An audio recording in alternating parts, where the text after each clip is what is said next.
In the skies over Ukraine, a new epic in air warfare is emerging: drone-on-drone combat.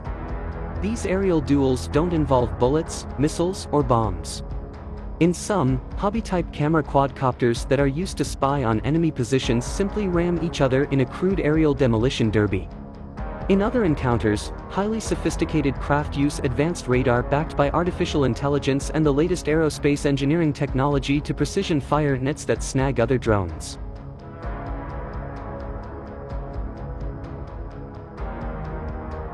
People can creatively modify these hobbyist machines for combat to allow the drones to conduct overhead surveillance and drop grenades.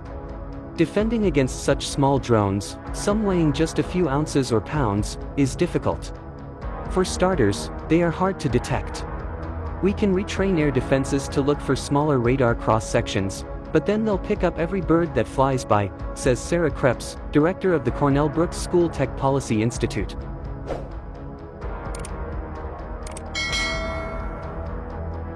This is something we haven't seen before, says Caitlin Lee, who leads the Center for Unmanned Aerial Vehicles and Autonomy Studies at the Mitchell Institute for Aerospace Studies in Arlington, Virginia.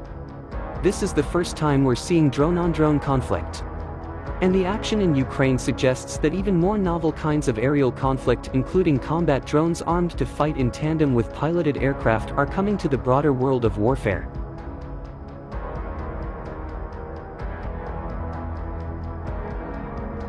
The U.S. Air Force, for example, now envisions a fleet of 1,000 high-performance uncrewed aircraft paired with its most advanced combat jets. This plan is in response to China's growing challenge to the U.S. military's 75-year air dominance. Beyond the battlefield, weaponized drones could, from the skies above any city, easily threaten things such as crowd safety at major sporting events, prison security, and critical infrastructure.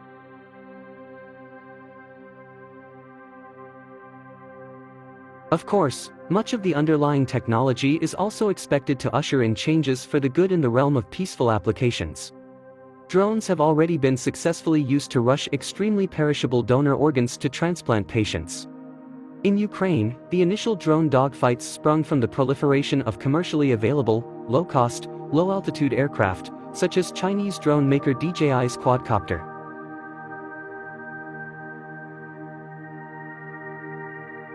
So it's a real sensor problem that countries like the US have spent billions trying to solve, and not unlike when the US spent heavily on countering improvised explosive devices that were far less expensive or sophisticated than systems our militaries had been trained to destroy. These are essentially flying IEDs that have foiled militaries in similar ways, creating asymmetric advantages that have been difficult to counter.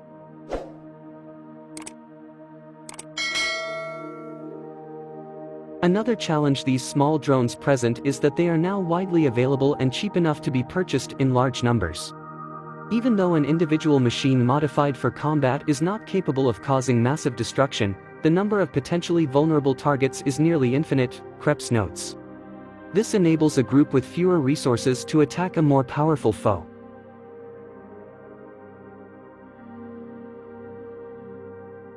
In 2016, French Special Operations Forces deployed in Syria were among the first to see small commercial drones imaginatively converted into instruments of war when the forces were attacked by Islamic State fighters. Less funded countries now have access to air power where they wouldn't have in the past, so that's changing who's entering the fray, says Nicole Thomas, Division Chief for Strategy at the Pentagon's Joint Counter-Small Unmanned Aircraft Systems Office, an organization created in 2020 to synchronize the U.S. military's response to such threats.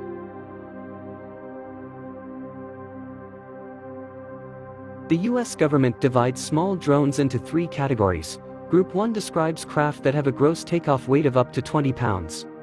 Group 2 covers the next tier, between 21 and 55 pounds. And Group 3 encompasses uncrewed drones that can weigh as much as 1,320 pounds. While the drone war era has clearly begun, it is not yet clear that these small aircraft are playing a decisive role in the larger Ukraine fight by creating an offensive breakthrough or an opportunity to seize the initiative for one side, Lee says.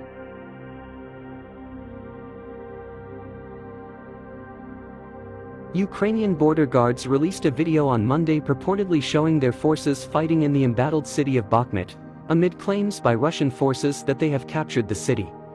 The undated video was published with a caption reading Bakhmut Fortress.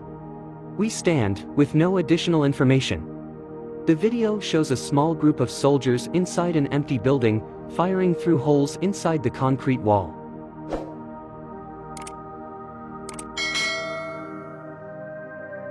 The video was released hours after the head of Russia's private mercenary Wagner Group claimed he had raised a Russian flag over an administrative building in Bakhmut.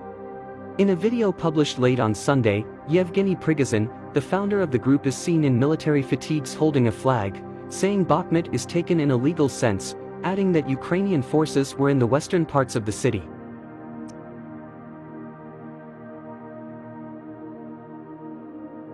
Similar claims have been made by the group in the past despite the ongoing battle in the city.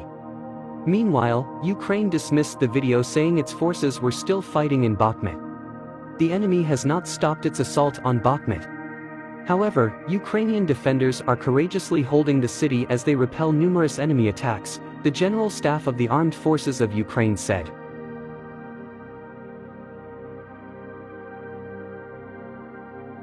Russian forces and mercenaries from the Wagner Group encircled Bakhmut months ago in order to press toward key Ukrainian towns in the Donetsk region.